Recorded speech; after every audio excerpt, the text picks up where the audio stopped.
Welcome back. In recent years, South Africa's relationship with China has deepened.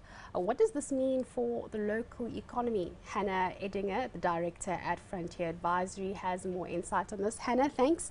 If we look at the relationship between South Africa and China, how important is it? So, help us put it into context for us. If you look at the Eurozone or Europe, and if you look at the US and China, where does this fit in? Certainly. Thanks for having me this morning.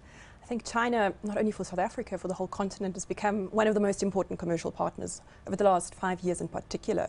From 2009, the single largest trading partner, one of the largest financiers, particularly on debt financing for the rest of Africa. In the case of South Africa as well, an important partner in FDI. If you compare, particularly on the FDI side, China though to traditional partners, Western partners, the United States, UK, European Union, you'll see that China is still lagging in terms of FDI stock, in terms of FDI flows into South Africa in particular.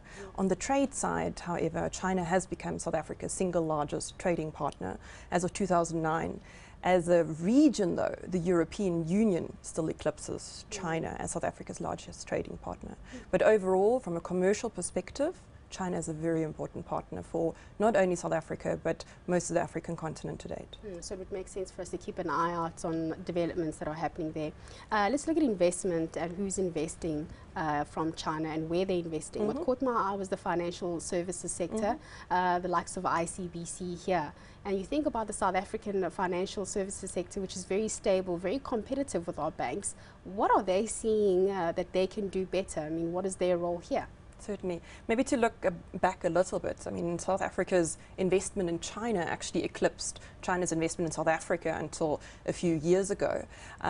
Looking at the sectors that China's investing in South Africa and the trends we've seen there, it's a bit of a paradox compared to what we've seen in the rest of Africa. Yes, there's a lot of investment in mineral resources, which also makes up more than 90% of our exports, South Africa's export profile to China. But I think the interesting trend is that in recent years, the sectors that we're receiving FDI into have diversified quite rapidly. We're seeing property development, for example. You mentioned the financial sector, although a lot of banks actually have representative offices or branches here rather than committed FDI into South Africa. We're seeing investment in our transport sector. If you look at Transnet, for example, or rolling stock. I think another sector that we should look out for going forward, particularly from an export opportunity, is the agricultural sector and agro-processing sector going forward.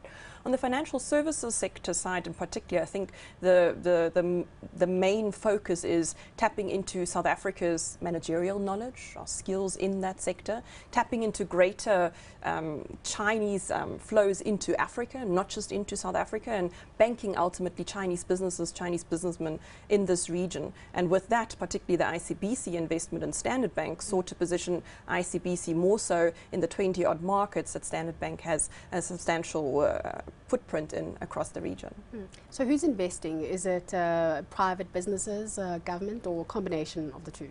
So over the last 15 years, the largest investors have been state-owned enterprises, part of China's Go Out policy, going global policy, internationalization of big state-owned enterprises in particular.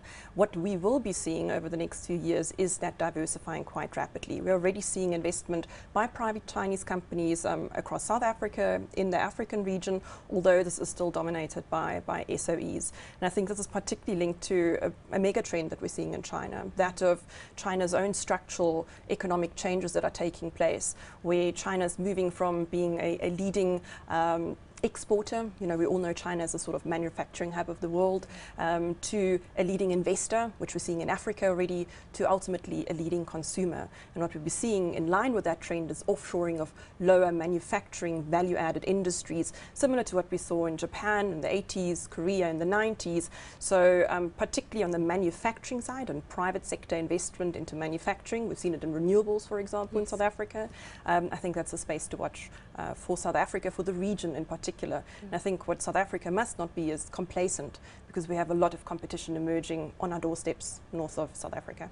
So there are all these trade agreements that we've signed with China, not just South Africa, but Africa as a whole.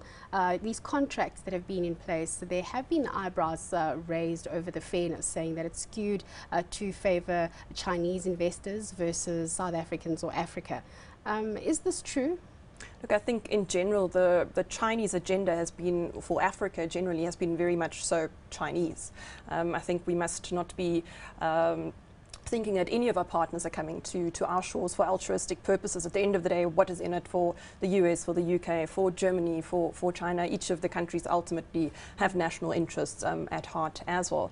I think what we are seeing in recent years, and particularly with FOCAP, the Forum China-Africa Cooperation Summit, being hosted in South Africa later this year, which is the triannual forum that really maps the roadmap of China-Africa relations, in which South Africa has been very vocal in, is that we're seeing increasingly, at least, calls for African countries to become more vocal, more involved, more proactive in shaping the agenda. So you're quite rightly, you've mentioned quite rightly that a lot of the contracts, particularly on the financing side, actually have been dictated from the Chinese side. South Africa and Ethiopia have become very vocal in terms of shaping that relationship, particularly the bilateral relationships of these countries with China.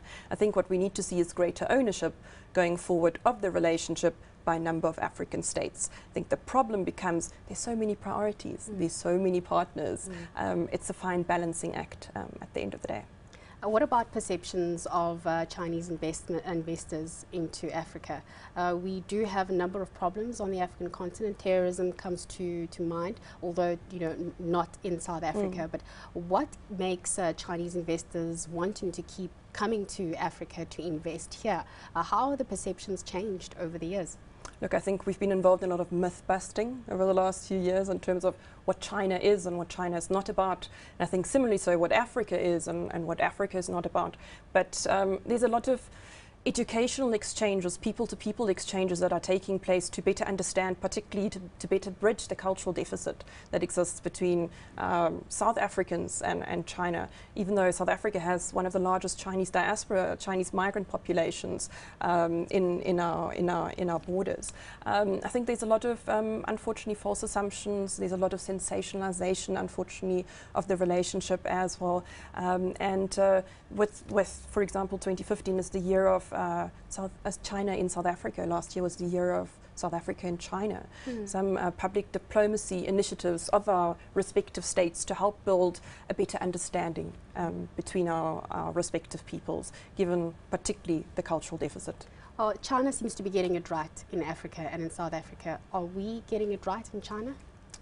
I think I would correct you on China's getting it right in Africa. I think there's still quite a learning curve for Chinese firms, particularly on the operational side, understanding how African governments, understanding how the private sector works, the small private sector, in some of these markets. And I think the biggest challenge that these companies really are facing is integrating, localizing into the economies, and ultimately what African economies, what we want from FDI is technology transfers, employment creation, etc. So there's a lot that still needs to, I think, that we still need to get right. Looking at South African firms in the Chinese market, I mean, the likes of Naspers, SAB Miller, etc., Discovery, for example, are fantastic case studies. I mean, the thing is they're large, obviously, corporates listed, here on the JSE.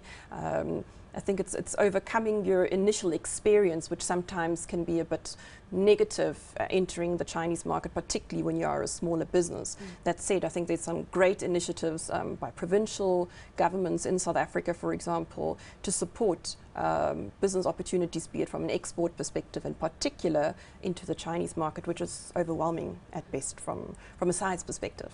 Hannah, thank you so much. A lot of work still needs to be done, but looking at this particular relationship between South Africa and China, definitely an important one. Thanks to Hannah Edinger. She is the director at Frontier Advisory.